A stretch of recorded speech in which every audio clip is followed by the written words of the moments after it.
رمضان کے آتے ہی ہر مومن کا ایک ریہرسل شروع ہوتا ہے، ایک تربیت کا خاص وقت ہے رمضان، کیونکہ قرآن میں رب تعالیٰ نے فرمایا یا ایھا الذین آمنوا کتب علیکم الصیام کما کتب علی الذین من قبلکم لعلکم تتقون، اے ایمان والو تم پر روزے فرض کیے گئے جیسے کہ پہلے والوں پر بھی فرض کیے گئے تھے۔ وجہ کیا ہے؟ لعلکم تتقون، تاکہ تمہیں پرہیزگاری حاصل ہو، تاکہ تم تقوی والے ہو جاؤ۔ تقوی اور پرہیزگاری یہ اتنی ضروری ہے تمہارے لیے کہ جس کے لیے 1 مہینہ پوری تمہاری تربیت کرائی جا رہی ہے۔ یہ تقوی کیا چیز ہے؟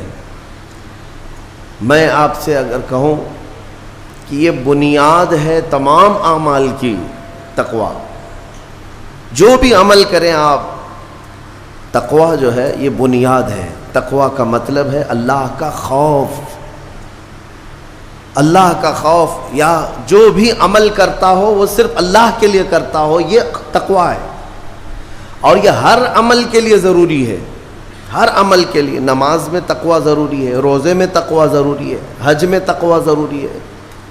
آپ دیکھیں حج کا سفر جب کرنا ہو تو رب تعالیٰ نے فرمایا وتزودوا، توشہ ساتھ میں لے لینا، سفر پر جا رہے ہو حج کے لیے، ساز و سامان توشہ ساتھ میں لے لینا۔ لیکن ساتھ میں ہی کون سا توشہ اچھا ہے؟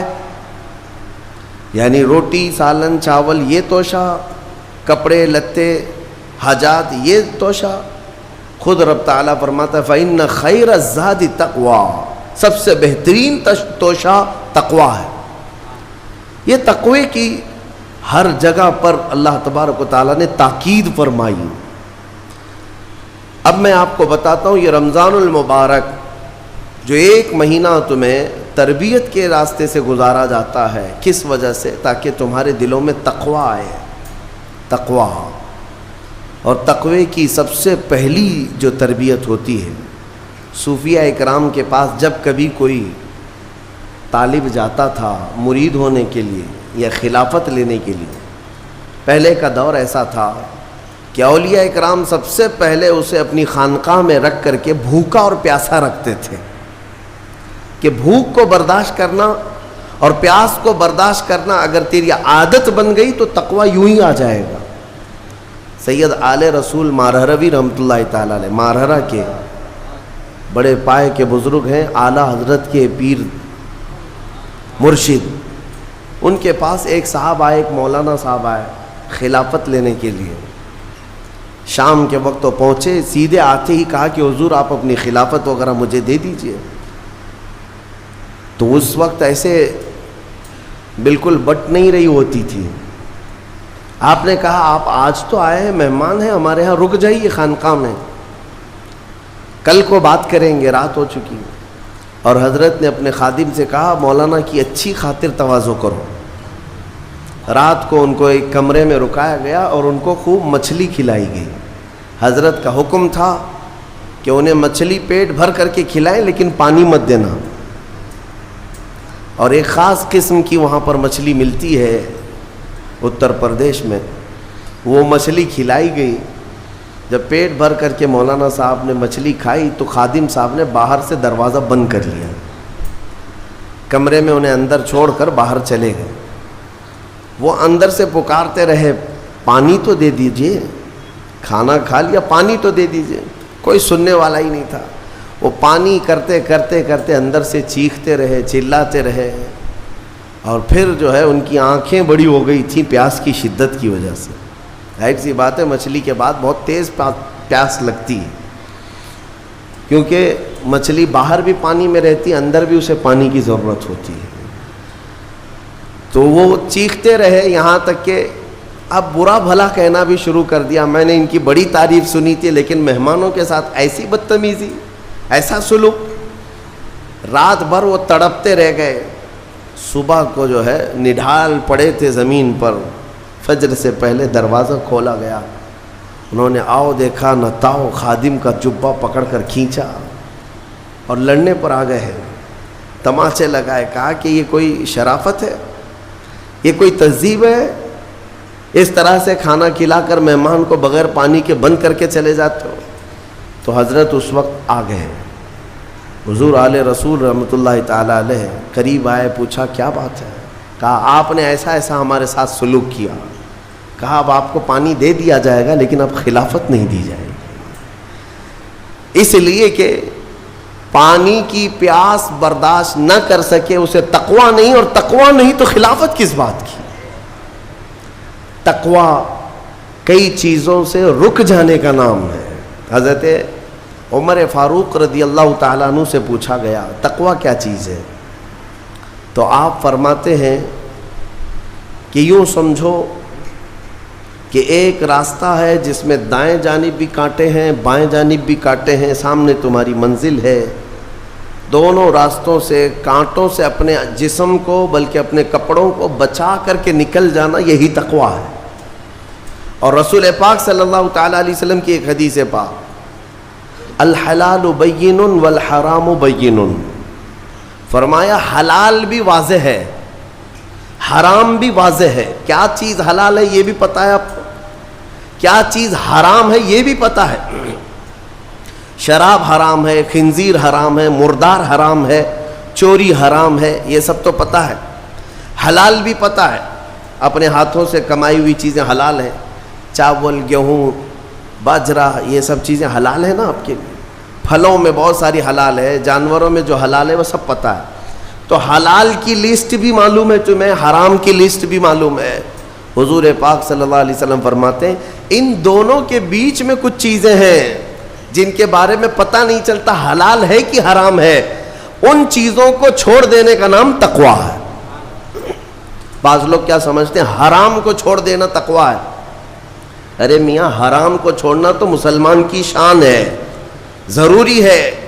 تم شراب نہیں پیتے تو یہ تقویٰ نہیں ہے، یہ تو اسلام کا حکم ہے۔ تم جوا نہیں کھیلتے، چوری نہیں کرتے، یہ تو اسلام کا حکم ہے تمہارے اوپر۔ لیکن کچھ ایسے شک والی چیز سے بھی بچ جاتے ہو، اس کو کہتے ہیں تقویٰ، وہ تقویٰ ہے۔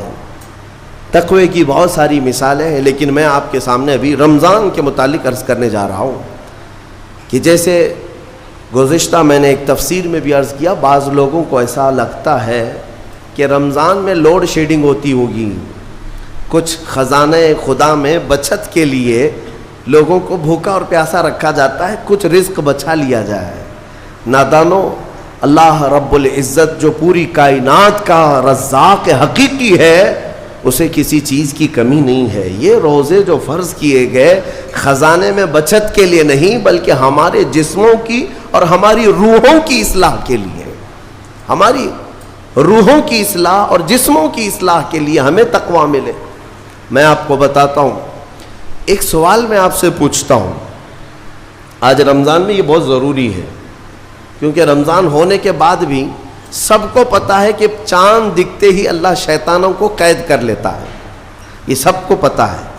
حدیث پاک میں بھی سرکش جنات اور شیطان دونوں قید ہو جاتے ہیں، ان کو قید کر دیا جاتا ہے، جب تک چاند نہیں دکھے گا یہ نہیں آئیں گے۔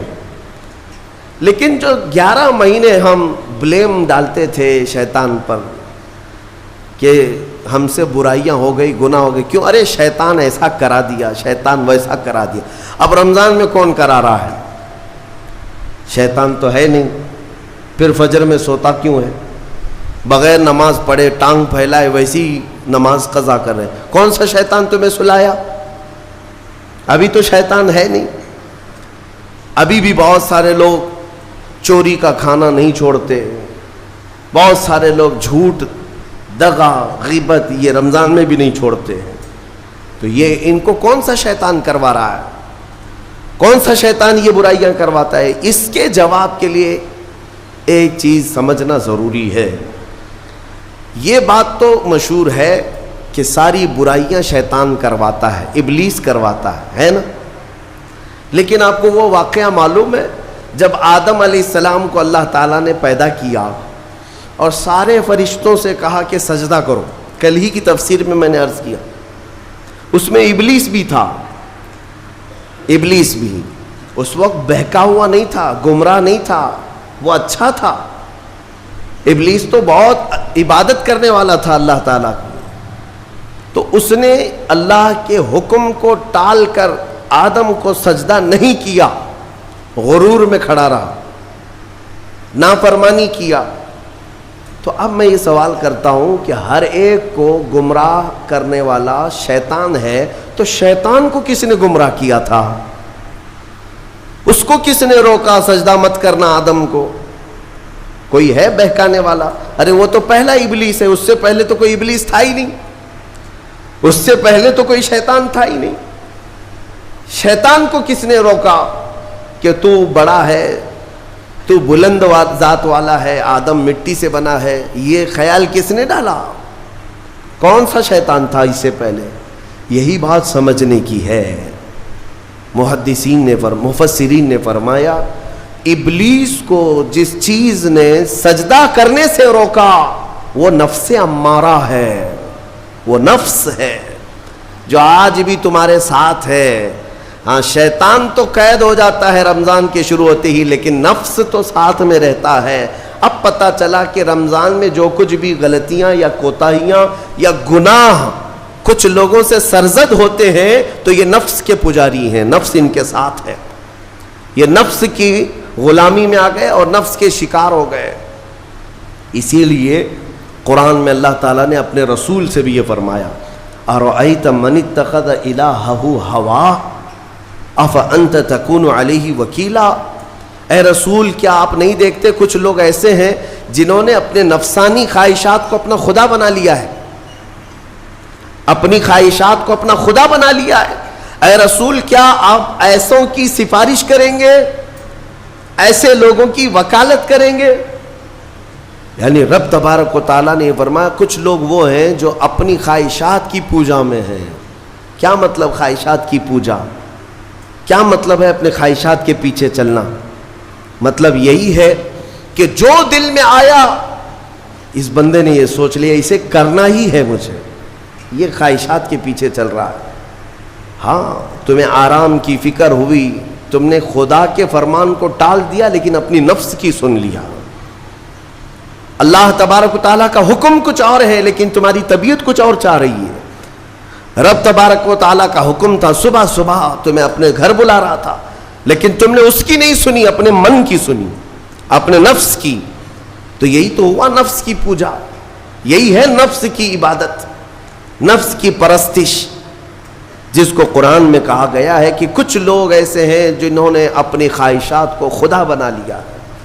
یہ نفس امارہ جس کے بھی اوپر حاوی ہو جاتا ہے, اچھے اچھوں کو یہ ان کا تقوی بھسم کر دیتا ہے, ایمان سے بھی دور کر جاتا ہے. اس لیے میرے عزیزوں میں جو عرض کرنے جا رہا ہوں وہ یہ ہے کہ ہمارے لیے زندگی میں سب سے بڑا چیلنج اپنے نفس امارہ سے لڑنا.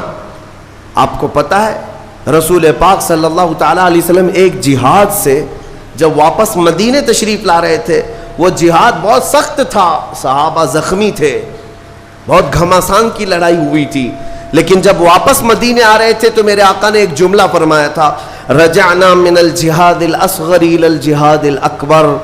اے میرے صحابہ ہم چھوٹے جہاد سے بڑے جہاد کی طرف جا رہے ہیں. صحابہ نے پوچھا اس سے بڑا جہاد اب کون سا ہے یا رسول اللہ؟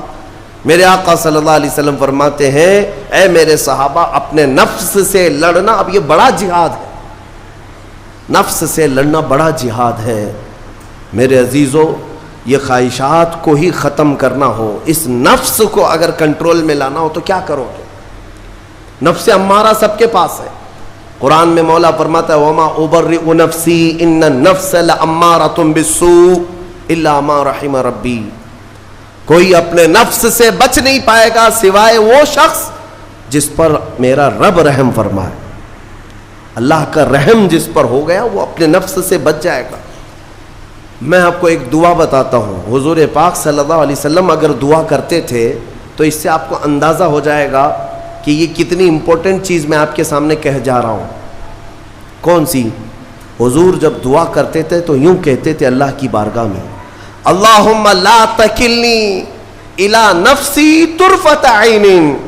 اے اللہ تو مجھے میرے نفس کے حوالے ایک منٹ کے لیے بھی مت دینا, تو اپنی حفاظت میں رکھ. حضور جب یہ دعا کرتے تھے کہ مجھے میرے نفس کے حوالے ایک منٹ کے لیے, طرفت عین کہتے ہیں پلک جھپکنے کے برابر, اتنے ٹائم کے لیے بھی اے اللہ تو مجھے میرے نفس کے حوالے مت کرنا, تو اپنی حفاظت میں رکھ. سید الانبیاء جب یہ دعا کرتے ہیں تو اندازہ کرو اے مومنو, نفس کی تباہ کاریاں کیا کیا ہیں, یہ کتنوں کو ہلاک کر دیتا ہے, کتنوں کا عمل ضائع کرتا ہے, کتنوں کا ایمان ختم کرتا ہے. اب میں جو بات کہہ رہا ہوں وہ یہ توجہ سے سنو, یہ نفس امارہ جس نے شیطان کو بھی گمراہ کیا, شیطان کو بھی بہکا دیا, یہ نفس آدم کو سجدہ نہ کرنے کا جو غرور پیدا کیا, یہی نفس امارہ تھا.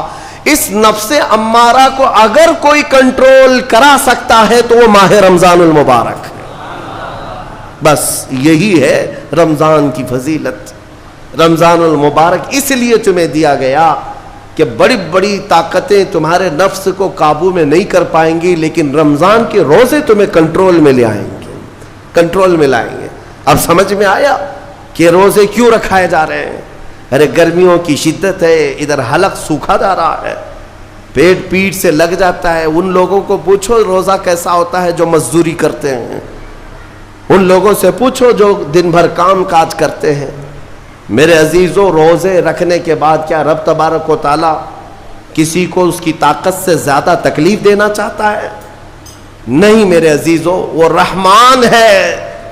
اس نے جب تمہیں ماں کے پیٹ میں 9 مہینے رزق دیا تو کیا کائنات میں نہیں دے گا؟ تمہیں ماں کے پیٹ میں بھی رزق دیتا رہا. تم جب دنیا میں آئے, تمہارے ماں کے سینے میں خون سے دودھ کس نے بنایا؟ تمہارے رزق کا انتظام کرنے والا وہ خدا. اگر تمہیں حکم دیتا ہے کہ صبح سے لے کر شام تک بھوکے رہو, تو یہ اس کا ظلم نہیں بلکہ یہ عین کرم ہے. اللہ تبارک و تعالیٰ کا رحم ہے تم پر کہ وہ مولا ہماری اصلاح چاہتا ہے کہ ہمارے اندر تقوی آ جائے, جسم میں بھی اور روح میں بھی. اب ایک اور بات میں آپ کو بتا دوں, میں نے ایک بات پڑھی تھی نفس کے متعلق, یہ نفس امارہ.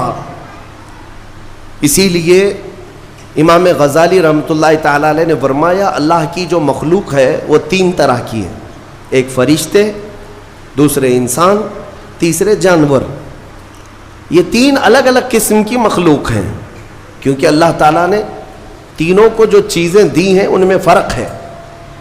فرشتوں کو اللہ نے عقل دیا ہے, نفس نہیں ہے. نفس, شہوت, برائی کرنے کی خواہش فرشتوں کے اندر ہے ہی نہیں, وہ سوچ بھی نہیں سکتے برائی کرنے کا. فرشتوں کو اللہ نے عقل دیا ہے, اور عقل عزت والی چیز ہے. اور جانوروں کو اللہ نے نفس دیا ہے, عقل نہیں. عقل والے نہیں ہیں جانور, عقل والے نہیں, لیکن نفس ہے, شہوت ہے, شہوت بھی ہے, نفس بھی. لیکن انسان ایک ایسی مخلوق ہے جسے اللہ نے عقل بھی دیا ہے, نفس بھی دیا. مطلب یہ ہے کہ تمہیں اللہ نے ایک چیز فرشتوں والی دی ہے, ایک چیز جانوروں والی بھی دی ہے. دونوں تمہارے اندر ہے, عقل بھی ہے, نفس بھی ہے. لیکن امام غزالی فرماتے ہیں توجہ, جو بندہ نفس ہونے کے باوجود گناہوں سے اپنے آپ کو بچا لیا, وہ بندہ فرشتوں سے بھی افضل ہے. کیوں؟ فرشتے اس لیے بچے ہوئے ہیں کہ ان کے پاس نفس ہے ہی نہیں, اور تم بچ رہے ہو تو کمال کی بات ہے. نفس ہوتے ہوئے بھی گناہ سے بچ گیا تو اس انسان کا مقام فرشتوں سے بھی اعلیٰ ہے. لیکن ساتھ ہی امام غزالی یہ بھی فرماتے ہیں عقل ہونے کے باوجود اگر گناہوں سے نہیں بچتا تو پھر وہ جانوروں سے زیادہ ذلیل ہے, کتے اور خنزیر سے بھی گیا گزرا ہے. کیونکہ جانور تو بیچارہ معذور ہے, اسے عقل نہیں ہے, نفس ہے. تمہارے پاس عقل ہے, اس کے باوجود حرام کاریاں کر رہے ہو تو جانوروں سے زیادہ گر گئے. فیصلہ تمہارے ہاتھ میں ہے کہ تم کون سی زندگی گزارنا چاہتے ہو, کون سی, کہ تم نفس کے پجاری بن جاؤ یا عقل کا صحیح استعمال کر کے فرشتوں والی صفات پر عمل کرو. عزیزان گرامی وقار, نفس اور عقل یہ جو 2 چیزیں ہیں ان کو میں آپ کے سامنے تھوڑا سا کھول کر کے عرض کرتا ہوں. عقل جو ہے عزت والی چیز ہے، جسے بھی دی گئی ہے وہ عزت والا ہے. کیوں عزت والی ہے یہ عقل؟ پوری دنیا میں عقل کا ہی تو کمال ہے. جس کے پاس عقل ہے وہ بادشاہ ہے، جس کے پاس عقل ہے وہ لوگوں کو ہانکتا ہے، پوری دنیا کو ادھر سے ادھر کر سکتا ہے. عقل. اور نفس جو ہے، نفس برائیوں کی طرف بلانے والا، عیاشی کی دعوت دینے والا، موج مستی کرانے والا اور اپنے آپ کو تباہ کروانے والا. اچھے بھلے نوجوان، 25 سال کی کڑیل جوانی ہے، کون ہے جو انہیں نشے کے اڈے پر لے جاتا ہے؟ کون ہے جو ان کو تباہ و برباد کرتا ہے؟ نوجوان کو اچھی طرح سے معلوم ہے کہ میں کوکین، افیون، ہیروئن لوں گا تو میرے جسم کے ساتھ کیا ہوگا، اسے معلوم ہے. لیکن اس کے باوجود عیاشی کروانا یہ نفس کی عادت ہے.